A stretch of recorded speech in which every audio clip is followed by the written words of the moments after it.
এইটো হল আমাৰ জিঞ্জিৰাম নদী। প্ৰবলেম মানে আমি এই নদীটো আমাৰ গাঁৱৰ মানুহৰ লগত একত্ৰিত হৈ যাতায়াতৰ কাৰণে আমি এটা বাঁহৰ সাঁকো বনাইছিলোঁ।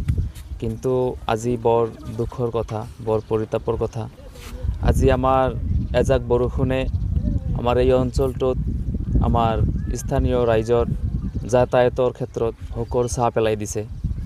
আজি আমি যি এমাহ ধৰি এটা বাঁহৰ দলঙৰ কাৰণে কষ্ট কৰি আহিছিলোঁ, বাঁহৰ দলং নিৰ্মাণ কৰিছিলোঁ আমাৰ ৰাইজৰ পকেটৰ পইচাৰে, কিন্তু সেইটো দলং আজি এজাক বৰষুণত চকুৰ পলকতেই মানে একেবাৰে পানীৰ তললৈ সোমাই গ'ল। আৰু আমাৰ এইখন গাঁৱত প্ৰতিজন মানুহৰ বৃদ্ধ বৃদ্ধা, স্কুলীয়া ছাত্ৰ ছাত্ৰী, ৰোগীয়া মানুহ আৰু বহুত ধৰণৰ যাতায়াতৰ কাৰণে বহুত কষ্ট হৈছে। আৰু এই কষ্টৰ ক্ষেত্ৰত আমি ইয়াৰ সমাধান বিচাৰি আমাৰ অসমৰ মুখ্যমন্ত্ৰী ডক্টৰ হিমন্ত বিশ্ব শৰ্মাক ৰিকুৱেষ্ট কৰি আছোঁ, তেখেতে যাতে আমাৰ এইখন দলং অতি সোনকালে এখন পকী দলঙৰ ব্যৱস্থা কৰি এই গোটেই অঞ্চলৰ মানুহৰ যাতায়াতৰ সুচল ব্যৱস্থা কৰি দিয়ে। এই মুখ্যমন্ত্ৰীৰ ওচৰত মোৰ বিনম্ৰ অনুৰোধ। ইয়াতে মুঠ 5টা গাঁৱৰ মানুহ অহা যোৱা কৰি থাকে। দ্বীপচৰ, বৰাইকান্দি, চেংগুটচৰ, চৰকানাইমাৰা আৰু কানাইমাৰা। এনেকুৱা যাতায়াত আমি আজি মোৰ যেতিয়া জন্ম হৈছে, জন্মৰ পৰা যেতিয়া মই কথা ক'ব পাৰিছোঁ, কিবা বুজিব পাৰিছোঁ, তেতিয়াৰ পৰা মই চাইছোঁ যে আমাৰ গাঁৱৰ মানুহে অহা যোৱা কৰে বাঁহৰ এই নাও, টুলুঙা নাৱেৰে অহা যোৱা কৰিছিলে।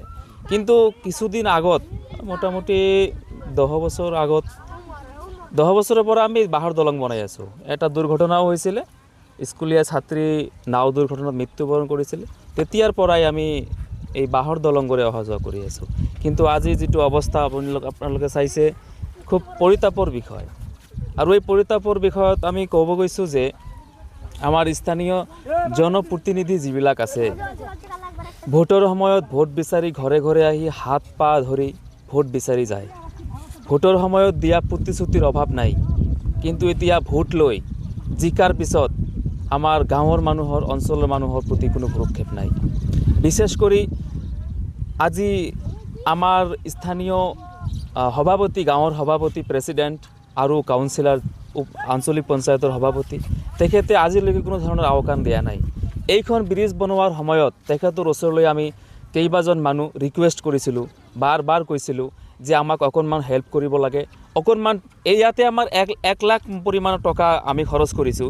তেখেতৰ ওচৰত আমি 1 লাখ টকা বিচাৰি যোৱা নাই, তেখেতৰ ওচৰত আমি 10,000 কাৰণে যোৱা নাই। তেখেতক কৈছিলোঁ যে আপোনালোক কিবা এটা হেল্প কৰক, আমাৰ এইটো আপুনি যদি 1000 টকাও হেল্প কৰে আমাৰ খুব ভাল হ'ব। কিন্তু তেখেতসকলে কোনো এজন স্থানীয় জনপ্ৰতিনিধি আমাক হেল্প কৰা নাছিলে। আৰু আমাৰ ইয়াতে আমাৰ বিজেপি দলৰ যিজন কাউন্সিলৰ আছিলে, তেখেতে যোৱাবাৰ হাৰি গৈছে আৰু তেখেতৰ নাম হ'ল মনিৰুজ্জামান। তেখেতে আমাক হেল্প কৰিছে, যথেষ্ট পৰিমাণে হেল্প কৰিছে, যোগ্যতা অনুযায়ী হেল্প কৰিছে। তেখেতক আমি ধন্যবাদ জনাইছোঁ।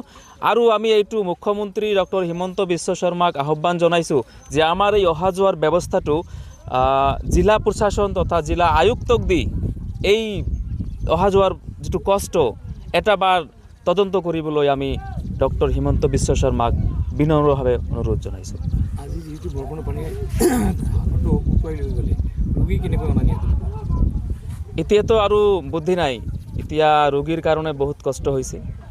আহিলে আমি হয় কলগছৰ ভোৰ বনাব লাগিব, আৰু নহ'লে সৰু সুৰা নাও যিবিলাক আছে এই নাৱেৰে পাৰ কৰিব লাগিব।